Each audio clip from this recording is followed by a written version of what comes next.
Here are 3 things you need to know right now. Peloton ripping higher this morning after news it entered a partnership with Amazon. Starting today, some of Peloton's fitness equipment and accessories will be available on Amazon.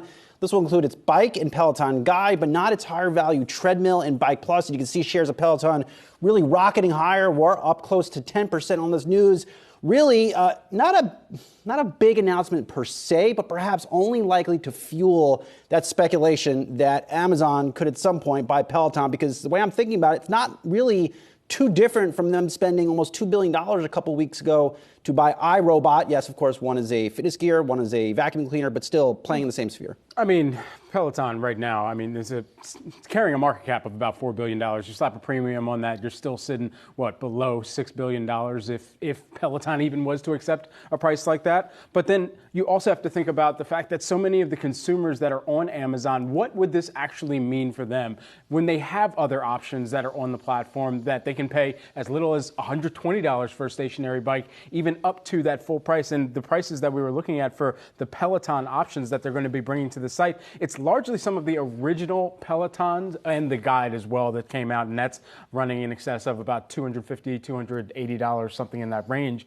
But at the end of the day here, I think there are so many other options that the Amazon customer, prime or not, has had to purchase a stationary bike since the onset of the pandemic, when most of those sales happened, and they've just said, you know what, I'm just going to get the digital subscription and just plop that in front of the screen. Right. Is there anyone who says, oh, I can buy it on Amazon now? Or, oh, I didn't know about Peloton before. Now I'm seeing it on Amazon. Now I'm going to buy one? I don't know. But so let's take this announcement at face value. Yes, There does seem to be this implication on the part of market participants that this is hinting towards some kind of acquisition. If you take that out for a moment, then this is indeed a little bit of a confusing announcement, because what does this do for Peloton?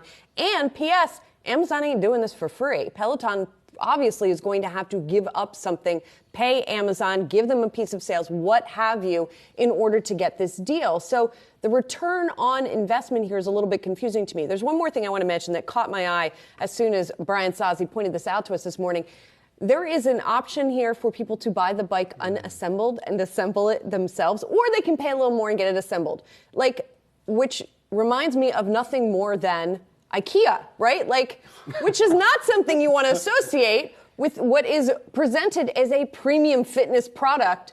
Oh, or you can get the lower price version and put it together yourself in your, can you, I could never do this. Look, maybe that's why I'm having this kind of reaction. This is all part of Peloton's new CEO, Barry McCarthy, to bring down costs. They have to bring down costs. It is very critical because the market is looking. Is paying Amazon bringing down costs? It's probably cheaper to do that than what Peloton had been doing, white glove service. So when I got my Peloton bike, they came in a big, beautiful black Peloton van.